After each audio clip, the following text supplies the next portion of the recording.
گویا اس ایک رات میں جو آدمی نیکی کرے 1000 دن نہیں. کتنا لوگوں کو شوق ہے کہ کوئی ایسا جیک لگے یکدم میری ساری چیزیں بڑھ جائیں، تو اس پر بھی تو ذرا غور کرے نا. یہ ایک رات 1000 دن سے نہیں، 1000 مہینے سے افضل ہے. 1000 یکدم آپ کی نیکیوں کی عمر 1000 ماہ تک چلی جاتی ہے. کتنی بڑی فضیلت کی بات ہے.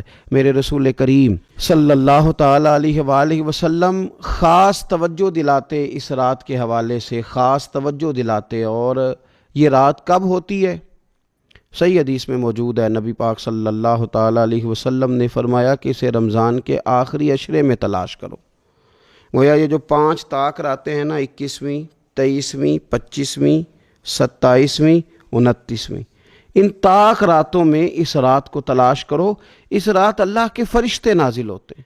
آسمان دنیا پر، زمین پر فرشتے اترتے ہیں. حضرت جبریل امین علیہ الصلاۃ والسلام انہیں لے کر کے آتے ہیں، اور فرشتے کیا کرتے ہیں کہ جو بندہ اس رات اللہ کی یاد میں موجود ہو، جو بندہ اللہ تبارک و تعالیٰ کے ذکر میں موجود ہو، جو بندہ اس دن اللہ تبارک و تعالیٰ کی بارگاہ میں کسی بھی طور پر حاضر ہو، فرشتے اس کے لیے دعائے مغفرت بھی کرتے ہیں اور رب کی بارگاہ میں التجائے رحمت بھی کرتے ہیں.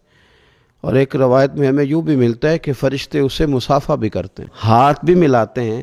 دیکھیے نا کتنی سعادت مندی ہے کہ انسان عبادت کر رہا ہو اور فرشتے اس کی زیارت کو آئیں. ہمارے صوفیاء فرماتے ہیں تو پکا پروگرام بنا لے عبادت کا، فرشتے کئی بار تیری زیارت کو آیا کریں گے. اور پھر ایک اور بات یہاں بڑی قابل توجہ ہے کہ انسان جب محسوس کرتا ہے نا مجھے کچھ دیکھ رہا ہے، تو ذرا اس کی عبادت کا انداز بھی تھوڑا تبدیل ہو جاتا ہے. تو اگر یہ ذہن ہو ہمارا کہ ہمیں فرشتے دیکھ رہے ہیں اور وہ والی مخلوق دیکھ رہی ہے جو ہماری ڈائری ڈائریکٹ لے جا کے ہمارے رب کی بارگاہ میں پیش کرے، تو پھر کچھ زیادہ ہی توجہ مسلمان کی ہونی چاہیے، زیادہ ہی انہماک ہونا چاہیے، وہ کھو جائے. ٹھیک ہے ہم کمزور بھی ہیں، ہمارے اندر کچھ پریشانیاں بھی ہیں، ہماری بیماریاں بھی ہیں، ہم لاغر بھی ہیں، ضعف بھی آ جاتا ہے، تھکاوٹ بھی ہمیں آ لیتی ہے، لیکن لمبی تو بات ہی کوئی نہیں. 5 تو طاق راتیں. حضرت سیدہ عائشہ صدیقہ رضی اللہ تعالیٰ عنہا ارشاد فرماتی ہیں کہ جب رمضان کا آخری عشرہ شروع ہوتا تھا نا، تو نبی پاک اپنی کمر کس لیتے تھے عبادت کے لیے. خود بھی رات کو اٹھتے تھے، ہمیں بھی جگاتے تھے، کیونکہ سونے کے دن تو نہیں، یہ تو جاگنے کے دن ہیں. ساون کی کالی راتوں میں جب بوندا باندی ہوتی ہے، وہ راتوں کو اٹھ اٹھ روتے ہیں جب خلقت ساری سوتی ہے. یہ رب کے بندوں کی شان ہے. اور ویسے بھی درویش کہتے ہیں کہ رات پوے تے بے درداں نو نیند پیاری آوے، درد منداں نو تے یاد سجن دی ستیاں وی آن جگاوے. تو یہ وقت ہے خاص، اس خاص وقت اس بات کی طرف ضرور توجہ کرنی چاہیے. اور یہ جو کہا گیا نا کہ فرشتے نازل ہوتے ہیں بِإِذْنِ رَبِّهِمْ مِنْ كُلِّ امر، اللہ کے حکم سے آتے ہیں اور ہر کام کے لیے، ہر امر خیر کے لیے آتے ہیں. تو اس میں بھی ہمارے مفسرین نے لکھا ہے کہ وہ تمہارے لیے پورے سال کا فیصلہ کریں گے کہ تمہیں کیا دیا جائے گا، تم کیا حاصل کرو گے اللہ تبارک و تعالیٰ کی بارگاہ سے. تو اس کا معنی یہ ہوا کہ پھر تو یہ لینے کی رات ہے. ایسا نہ ہو کہ فرشتے آئے ہوں رب کی بارگاہ سے یہ پیغام کرم ہو کہ دینا ہے اور لینے والے سو رہے ہوں، وہ آرام میں ہوں. تو یاد رکھیں خیرات اسی کے پیالے میں آتی ہے جس کا پیالہ سیدھا ہوتا ہے، اور اگر پیالہ ہی سیدھا نہ ہو تو خیرات پھر پیالے میں نہیں آیا کرتی. تو پھر اس کو جو کہا گیا نا کہ یہ سلامتی والی ہے، تو اس میں ایک اور بات بھی ہمارے پھر مفسرین نے لکھی ہے کہ اس رات شیطان تو ویسے ہی قید ہے، اس رات بندے کا نفس بھی نہیں اسے تنگ کرتا. یہ طاق راتیں اتنی حسین ہے کہ تھوڑی سی بندہ ہمت کرے تو اللہ عبادت کے لیے اس کے دل کو قرار عطا کر دے، اسے سکون ملتا ہے، طبیعت ٹھنڈی ہو جاتی ہے اور وہ بڑے ذوق کے ساتھ اللہ کی عبادت کرتا ہے. خوب بیداری کا مظاہرہ کریں طاق راتوں میں. اسرائیل کے فوجی، وہ آپ کو ابھی بھی ویڈیو مل جائے گی، وہ انڈیلتے تھے شراب کی بوتل، اسے پکڑتے تھے، دست درازی کرتے تھے، اور وہ بیٹی کہتی تھی یا رحمت للعالم، بھول گیا تمہیں وہ سارا کچھ، تم نے 1 منٹ لگایا اور تم معاہدہ کس سے کروا رہے ہو؟ امریکہ کے صدر سے. اتنا ظلم کیا تم نے، اتنا قاتل کے ساتھ معاہدہ. کیا سمجھتے ہو فلسطین والوں کا کوئی والی وارث نہیں؟ سنو، میرے رسول کریم صلی اللہ علیہ وسلم نے فرمایا میرا کوئی مالدار امتی دنیا سے چلا جائے پیسے جائیدادیں چھوڑ کر، نبی پاک صلی اللہ علیہ وسلم نے فرمایا مسلمان ایک جسد واحد کی طرح، ایک جسم کی طرح، ایک حصہ تکلیف میں ہو تو دوسرا اس کی درد محسوس کرتا ہے. انسان کے وجود کے اندر سب سے قیمتی اس کا دماغ ہوتا ہے. اسی سے سوچتا ہے، اسی سے وہ عمل کرتا ہے، اسی سے منصوبہ بندی کرتا ہے، اسی سے وہ مومن ہوتا ہے، اسی سے معاذ اللہ کافر ہوتا ہے۔ اور وجود کے اندر جس کو درجے کے لحاظ سے بولنے میں بعض اوقات کم درجہ سمجھا جاتا ہے وہ پیر ہوتے ہیں۔ اور تو میری ٹھوکر کے بھی قابل نہیں، میں تجھے جوتے کی نوک پہ، پیر کی نوک پہ بھی نہیں سمجھتا۔ ہم یہ کہتے ہیں محاورتاً کہ تو پیروں کے قابل بھی نہیں، یعنی سب سے اعلیٰ درجہ دماغ کو دیا، دل کو دیا، اور سب سے ہلکا درجہ پاؤں کو دیا۔ لیکن مجھے بتلائیے گا، اگر کبھی پاؤں کی سب سے چھوٹی انگلی، چنگلیا، چیچی، اس پہ اگر کبھی زخم لگ جائے تو جسم کا سب سے اعلیٰ حصہ دماغ ہے، دماغ نے کبھی یہ کہا ہے کہ چھوڑو یہ تو سب سے نچلا درجہ ہے، نہیں جانا ڈاکٹر کے پاس، اتنا ٹائم کہاں ہے، رہنے دو، چھوٹی سی تو انگلی ہے، خیر ہے؟ ایسا کبھی ہوا ہے؟ دماغ فوراً کہتا ہے کہ باقی کام بعد میں کریں گے، پہلے ڈاکٹر کا پتہ کرو، اس کو مرہم پٹی کراؤ، کیونکہ اسے پتہ ہے کہ اگر یہاں درد رہی تو باقی جسم میں بھی درد رہے گی۔ اور یہ بھی پتہ ہے دماغ کو کہ اگر میں نے یہاں علاج نہ کرایا انگلی کا تو کہیں پیر بھی سارا زخمی نہ ہو جائے، اور اگر پیر کا علاج نہ کرایا تو ٹانگیں اور باقی وجود تک بھی زخم نہ آ جائے۔ لہذا دماغ جلدی فیصلہ کرتا ہے، ٹیسٹ کرانے کا، چیک اپ کرانے کا، دوائی لینے کا، مرہم پٹی کا۔ اور میرے بھائی، مسلمان ایک وجود کی طرح ہے۔ یہ تو ہو سکتا ہے کچھ مسلمان ملک غریب ہوں اور کچھ کے پاس تیل کے کنویں ہوں، کچھ کے پاس سونے کے پہاڑ ہوں، یہ تو ہو سکتا ہے کہ بعض اوقات یہ وہ سمجھ لیں کہ ہم اعلیٰ درجے کے ہیں، لیکن یہ یاد رکھیں اگر ایک جسم کی طرح ہیں، سوچتے ہیں اور ہیں، کیونکہ نبی پاک نے فرمایا ہے، اگر اس طرح سوچتے ہیں تو پھر میرا خیال ہے کہ جس طرح تیل کے کنویں والے کو اپنی درد ہوتی ہے نا، سونے کے پہاڑوں والے ملک کو جس طرح اپنی درد ہوتی ہے نا، اس طرح اسے کسی کو حقارت کی نظر سے دیکھنا نہیں چاہیے، چونکہ جسد واحد ہے۔ اور جسد واحد میں اگر کوئی درجہ بڑا بھی رکھتا ہو کہ جناب ہمارے پاس ایک بڑی جگہ ہے، متبرک جگہ ہے، ہم بڑے ہیں، تو آپ بڑے ہیں، لیکن بڑا دماغ ہی یہ فیصلہ کرتا ہے کہ بھائی وہ چھوٹا سا پیر کا حصہ زخمی ہے، جلدی کرو، علاج کراؤ۔ لیکن بڑے دماغ والا کہے کہ میرا گھر تو محفوظ ہے۔ معراج کی بات کرنے کا تو اب وقت آیا ہے، اس لیے کہ معراج کا سارا واقعہ تو مسجد اقصیٰ کے گرد گھومتا ہے۔ سبحان الذی اسریٰ بعبدہ لیلا من المسجد الحرام الی المسجد الاقصیٰ۔ حضور نے معراج کی رات مسجد اقصیٰ میں نماز پڑھائی تھی، اور ایک بار پھر سے طیبہ سے فلسطین میں آ، راستہ دیکھتی ہے پھر مسجد اقصیٰ تیرا۔ ایک بار حضور گئے تھے مکے سے مسجد اقصیٰ، اور پھر حضور فرماتے ہیں جب میں واپس گیا نا تو کفار نے چونکہ مسجد اقصیٰ دیکھی ہوئی تھی تو مجھ سے پوچھنا شروع کر دیا کہ مسجد اقصیٰ کی کھڑکیاں کتنی ہیں، دروازے کتنے ہیں، پلر کتنے ہیں۔ جب انہوں نے سوال جواب کیے تو حضور فرماتے ہیں کہ رب کریم نے مسجد اقصیٰ کو اٹھا کے میرے سامنے رکھ دیا، میں دیکھتا جاتا تھا، بتاتا جاتا تھا، کہہ لوں بات کر لوں۔ ایک دفعہ حضور مکے سے مسجد اقصیٰ آئے، اور ایک دفعہ مسجد اقصیٰ میرے نبی کی زیارت کے لیے مکے گئی، حضور کی زیارت کے لیے مکہ شریف گئی۔ اور میرے نبی تو صرف کسی چیز کی طرف ایک دفعہ دیکھ لیں تو وہاں رحمت کے پھول کھلتے ہیں۔ مسجد اقصیٰ کی طرف منہ کر کے 17 مہینے میرے نبی نے نماز پڑھی ہے۔ مسلمانوں کو پتہ ہی کوئی نہیں، ہماری خبریں ہی اور ہیں، ہمارا درد ہی اور ہے، ہمیں پتہ ہی نہیں بم کہاں برس رہے ہیں، ہمیں یہ خبر ہی نہیں۔ اور میں اس دور میں تقریریں کر رہا ہوں جہاں سوتوں کو جگانا نہیں پڑتا، جاگتوں کو جگانا پڑتا ہے۔ سیانے لوگوں کو سمجھانا ہمارے ذمہ لگ گیا، کیا کریں؟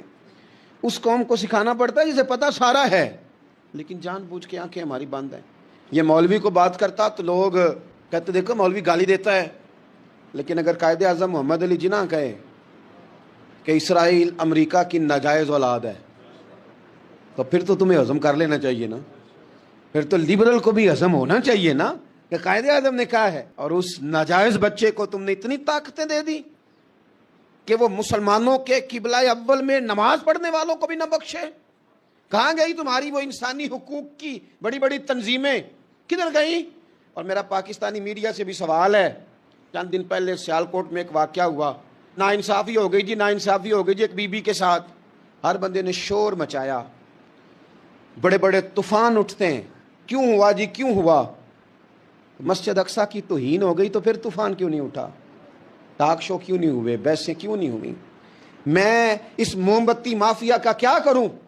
ان لبرل لوگوں کا کیا کروں؟ ان کے سپورٹروں ووٹروں کا کیا کروں؟ ان سیاسی جماعتوں کے کارکنوں کو کیا نام دوں کہ جو ان فضول بحثوں میں تو وقت ضائع کرتے ہیں، اور وہ مسجد اقصیٰ جس کے بارے میں میرے نبی پاک صلی اللہ علیہ وسلم سے ایک صحابیہ نے پوچھا تھا، یا رسول اللہ مسجد اقصیٰ میں نماز پڑھنا کتنا کو بہتر ہے باقی نمازوں کے مقابلے میں؟ تو حضور نے فرمایا 1000 گنا بہتر ہے۔ بی بی عرض کرنے لگی، سنیا میں جا تو نہیں سکتی، دل بڑا کرتا ہے۔ تو حضور نے فرمایا جا نہیں سکتی تو وہاں تیل ہی بھجوا دے، جس میں حاضری لگوانے کی حضور بات کریں جس مسجد میں۔ اور نبی پاک علیہ السلام نے فرمایا خاص کر کے سفر کرنا ہوا تو 3 مسجدوں کے لیے کرنا، ایک مسجد حرام بیت اللہ کے لیے، ایک مسجد نبوی کے لیے، اور تیسرا مسجد اقصیٰ کے لیے۔ بیت المقدس مسجد اقصیٰ معمولی جگہ نہیں، حضور نے فرمایا 3 سفر کرو تو سمجھنا ہم عبادت کر رہے ہیں۔ کون کون سے؟ فرمایا اگر بیت اللہ جاؤ تو عبادت سمجھ کے جانا، مسجد نبوی کی طرف جاؤ تو عبادت ہے، اور مسجد اقصیٰ کی طرف جاؤ تو یہ بھی عبادت ہے۔ اور فرمایا مسجد اقصیٰ میں جس نے 1 نماز پڑھی اسے 25,000 نمازوں کا ثواب ملے گا۔ اور میرے رسول پاک نے یہ وہ مسجد ہے جس کے ساتھ معراج شریف جڑا ہوا ہے۔ قرآن پاک نے کہا کہ اس مسجد میں سبحان اللہ اسریٰ بعبدہ لیلا من المسجد الحرام الی المسجد الاقصیٰ۔ مسلمانوں، قرآن کہتا ہے کہ تمہارے معراج کی شان رسول پاک کی مسجد اقصیٰ سے جڑی ہے۔ جس محبوب کو رب معراج کرائے تو مسجد اقصیٰ میں لا کے کرائے۔ وہ جگہ معمولی جگہ ہے، وہ معمولی جگہ ہے مسجد اقصیٰ۔ نبی پاک نے وہاں نبیوں کی امامت کرائی، 17 مہینے اس مسجد کی طرف منہ کر کے تیرے اور میرے رسول نے نمازیں پڑھی۔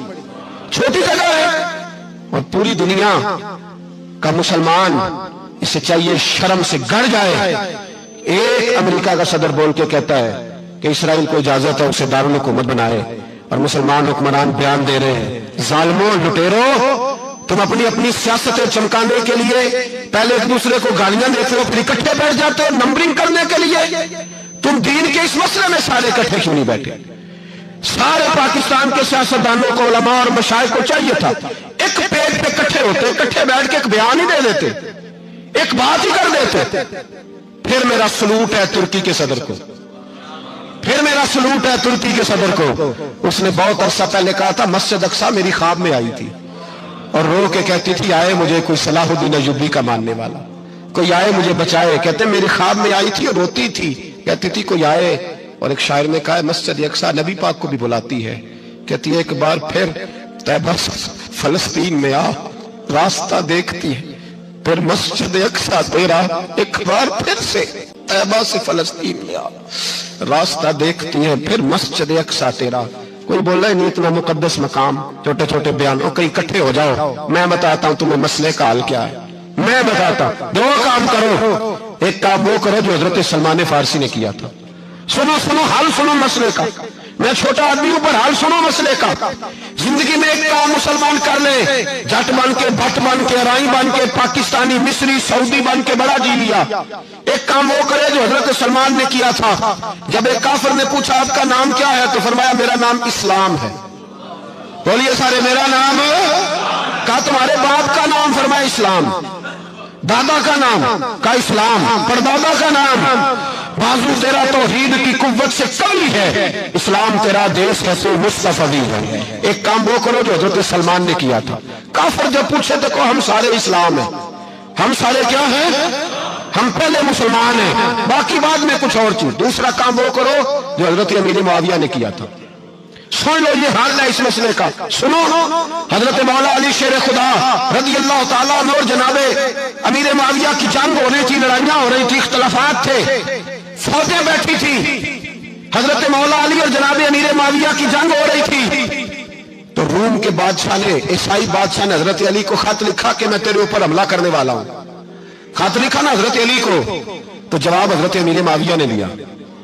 چاہیے تھا نا مولا علی جواب دیتے، حضرت امیر معاویہ بولے اور بول کے کہنے لگے اور روم کے کتے، ہم گھر میں جتنا مرضی لڑے، یہ نہ سمجھنا تو علی پہ حملہ کرے گا تو میں تماشا دیکھوں گا۔ فرمایا تو علی پہ حملہ کر تو صحیح، علی سپہ سالار ہوگا اور امیر معاویہ اس کا سپاہی ہوگا۔ گھر میں جتنا مرضی لڑے پر رسول اللہ کے نام پہ ہم اکٹھے ہو جایا کرتے، یہ رسول اللہ کا دین ہے، اس پہ ہم اکٹھے ہیں، یکجان ہیں۔ فرمایا علی سپہ سالار ہوگا اور امیر معاویہ سپاہی ہوگا، اکٹھے نکلیں گے اور کفر کو بتائیں گے کہ اگر تم مسلمانوں کی طرف دیکھو گے پھر ہم یکجان ہیں، پھر ہم بولیے پھر ہم گنبد خضرا کے سائے تلے ایک ہیں، ایک ہیں، ایک تھے اور ایک رہیں گے. اس لیے یہ دو کام اگر مسلمان کریں، دو کام، ٹھیک ہے اختلاف ہو گئے، بڑا کچھ ہو گیا، لیکن ان سے کہیں کہ جب تم آؤ گے تو پھر ہمیں علیحدہ علیحدہ نہیں پاؤ گے، پھر ہمیں تم اکٹھے پاؤ گے، اکٹھے میدان میں نکلیں گے.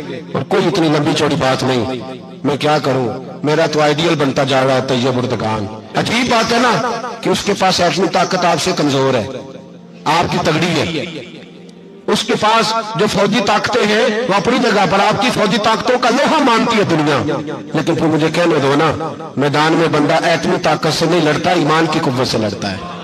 اور بول اٹھا ہے نا، کیا کر لیا اس نے اپنی پارلیمنٹ سے خطاب کیا ہے، مطالبہ ہے، علماء سے گزارش ہے، مشائخ سے گزارش ہے، ہر مکتبہ فکر کے آدمی سے گزارش ہے، علماء اور سیاستدانوں سے اپیل ہے کہ پارلیمنٹ کا مشترکہ اجلاس بلائیں، مشترکہ، اس میں ہر سیاسی جماعت کا لیڈر بیٹھے اور اکٹھے بیٹھ کے ان کو یہ میسج دیں کہ بازو تیرا توحید کی قوت سے قوی ہے، اسلام تیرا دیش ہے، تو مصطفی. اور ان کو بتائیں کہ ہزاروں قومیں وجود میں آئیں، دہر میں خشک و تر کے رشتے سے ہم نے بنیاد دوستی رکھی، یاد خیر البشر کے رشتے سے. مسلمان ہی نہیں ہوتا. صلاح الدین ایوبی اپنے خیمے میں بیٹھے تو ایک بی بی آ گئی، اس قبیلے کا کوئی شخص مسلمان نہیں ہوتا. بی بی آئی، آگے کہنے لگی میرے 4 بیٹے جنگ میں کھو گئے، چھوٹے چھوٹے بچے جنگ میں کھو گئے، مل نہیں رہے، فوجیوں کو حکم دے مجھے میرے بچے تلاش کر کے دیں. صلاح الدین ایوبی نے جھٹ پٹ سر پہ امامہ باندھا، نیزہ پکڑا، سینے بند باندھا، اپنے جبے کو سمیٹا اور باہر. کہنے لگی تو کدھر جا رہا ہے؟ کہنے لگا میں خود تیرے بچے تلاش کر کے دوں گا. صلاح الدین چند سپاہی ساتھ گلی گلی نکلے، گلی گلی فجر کے نکلے، اثر ہو گئی، تھک گئے، 2 نمازیں صحرا میں پڑھی. جنگل کے اندر پہنچے تو ایک کونے میں 4 بچے ایک جگہ ڈرے اور سہمے ہوئے بیٹھے ملے. صلاح الدین ایوبی اٹھا کے لائے، ماں کو کہنے لگے تیرے بچے ہیں. نکلا اس لیے تھا کہ میرے نبی نے فرمایا بچے جدا ہو تو ماں کو درد بڑا ہوتا ہے، اور میرے رسول نے فرمایا تھا جب جنگ کرنے جاؤ تو کھیت برباد نہ کرنا، فصلیں تباہ نہ کرنا، بچوں کو ماں سے جدا نہ کرنا. فرمایا میں سوچ رہا تھا تیرے بچے کہیں میری وجہ سے جدا ہو گئے تو مصطفیٰ کو جواب کیا دینا. فرمایا تیرے بچے ڈھونڈ کے لایا ہوں. بچے ماں کے پاس آنے لگے تو ماں نے بڑے بیٹے کے منہ پہ تھپڑ مارا. کہتا اماں کیا ہوا؟ کہنے لگے تو نے سنا نہیں کہ دشمن کے بچوں کی اتنی حفاظت کرتا ہے، میرے پاس نہ جا، اس کے قدموں میں بیٹھ جا. جس نبی کے غلام اتنے سچے ہیں وہ نبی کتنا سچا ہوگا. بنو قریظہ اور بنو نذیر 2 محلے تھے یہودیوں کے. یہودیوں نے بڑی عہد شکنی کی تو نبی پاک صلی اللہ علیہ وسلم نے ان کو بے دخل کر دیا، مدینے سے نکال دیا، مدینہ منورہ سے. یہودی نکل گئے مدینہ طیبہ سے. تو جب وہ نکل کے جا رہے تھے تو ان کے مکان، ان کے باغ، ان کی جائیدادیں بچ گئیں. نبی پاک علیہ السلام نے انصار مدینہ کو پہلے بلایا. جاگ رہے ہیں نا آپ لوگ؟ پیسے آتے کسی کو برے لگتے ہیں؟ اب تو یہ بھی حلال حرام کی تمیز بھی اٹھتی جا رہی ہے. جائیداد، باغ، مال، علاقہ خالی ہوا ہے، وہ چلے گئے، لوگ تو ڈھونڈتے پھرتے ہیں. اللہ خیر فرمائے، شاملہ ہر جگہ ملتی نہیں اب شہروں میں، وہ کس کس نے نام کرا لیا، کدھر گئی ہے کوئی خبر ہی نہیں، خالی جگہ پڑی ہے. میرے نبی پاک علیہ السلام نے پہلے انصار مدینہ کو بلایا. حضور نے فرمایا انصاریوں، بہت بڑی جائیدادیں یہودیوں کی، بنو نذیر اور بنو قریظہ محلے خالی ہو گئے، میرا دل کرتا ہے وہ تمہیں دے دوں، اس لیے کہ تم نے اپنے مہاجر بھائیوں کے ساتھ بڑا تعاون کیا، جائیدادیں تم نے دے دی ہیں، مکانات دے دیے ہیں، بڑا کچھ تم نے دیا ہے، میرا دل کرتا ہے وہ تمہارے نام کر دوں. تو انصار مدینہ کیا کہنے لگے یا رسول اللہ دے تو ہم نے دیا ہے پر وہ بیچارے جھجکتے ہی رہتے ہیں، وہ جھجکتے ہی رہتے ہیں، کھول کے ہماری چیزیں استعمال نہیں کرتے. تو حضور ہم تو پہلے ہی انصار ہیں، ہمارے پاس بڑا کچھ ہے، آپ مہربانی فرمائیں وہ سارا کچھ مہاجروں کو دے دیں، مہاجرین کو ہمیں نہیں چاہیے. اب چلے گئے بات کر کے، میرے حبیب پاک نے مہاجروں کو بلا لیا. فرمایا بنو نذیر اور بنو قریظہ قبیلے کی جائیدادیں آئی ہیں، تمہارے پاس بظاہر جو چیزیں ہیں بھی وہ بھی انصار مدینہ کی ہیں، تو میرا یہ خیال ہے کہ وہ سارا کچھ تمہیں دے دیا جائے. ابو بکر صدیق رضی اللہ تعالیٰ عنہ کہنے لگے یا رسول اللہ صلی اللہ علیہ وسلم ہمارے انصار بھائیوں نے ہمارے لیے دل تک کھول دیے ہیں، حضور انہوں نے ہر چیز بانٹ کے ہمارے سامنے رکھ دی ہے، ہم اتنے خرد غرض ہیں کہ سارا کچھ لپیٹ جائیں. کہ حضور ہمارے پاس جو مکان ہے وہ ہے، ہم کاروبار کر رہے ہیں، تجارتیں کر رہے ہیں، مزدوریاں کر رہے ہیں، ہم انشاءاللہ اور بنا دیں گے، آپ یہ ہماری طرف سے ہمارے انصار بھائیوں کو گفٹ کر دیں. آپ انہیں دے دیں. میرے حبیب کی آنکھوں میں آنسو آ گئے. میرے نبی پاک علیہ السلام رو پڑے. یا رسول اللہ کیوں روتے ہیں؟ فرمایا تمہارا یہ بھائی چارہ قائم رہا تو اللہ اسلام کو بڑی قوتیں عطا فرمائے گا. اللہ طاقتیں دے گا اسلام کو اگر تمہارا یہ رنگ قائم رہا، یہ انداز. میرے غلاموں تمہارے یہ طور طریقے کہ بھائی کہتا ہے دوسرے کو، دوسرا کہتا ہے تیسرے کو. مسلمانوں کی نا ایک تعداد لڑتے لڑتے لڑتے لڑتے دور چلے گئی. تاتاریوں نے قید کر لیا. 4 مسلمان تھے، تبلیغ کرنے گئے، جنگ کرنے گئے، جہاد کرتے کرتے کافروں سے لڑتے لڑتے تاتاری قوم میں چلے گئے. وہاں قید کر لیے گئے تو سزائے موت کا حکم ہوا. 4 بزرگ تھے. سزائے موت کا حکم ہوا تو تاتاری بادشاہ جو تھا وہ بڑا خلاف تھا، بڑا سخت مخالف تھا مسلمانوں کا. اس نے کہا کہ ان کو جب پھانسی دینا نا مسلمانوں کو تو میرے سامنے دینا. اب 4 عالم ہیں، 4 صوفی ہیں، سفید داڑیاں، سر پہ امامے. پھانسی کا وقت آیا تو جو پھانسی گھاٹ ہے وہ ایک ہے. چاروں کو کٹھے پھانسی نہیں ہو سکتی. ایک کو کہا کہ ایک ایک کر کے ان کو پھانسی دو. جب پھانسی کا وقت آیا نا تو جو سب سے پیچھے صوفی تھے وہ دوڑ کے آگے آئے، کہنے لگے بادشاہ پہلی باری میری لگا پہلی. اب بادشاہ نے کہا ٹھیک ہے اسے لٹکا دو. وہ قریب آئے تو دوسرے دوڑ آئے، کہنے لگے نہیں نہیں پہلی باری میں نے زیادہ کافر قتل کیے، میرا بڑا جرم ہے، مجھے پہلے سزا دو. ان کو پھانسی دینے لگے تو تیسرے آ گئے، کہنے لگے نہیں یہ تو میرا قتل کرتا تھا، رستے میں بتایا کرتا.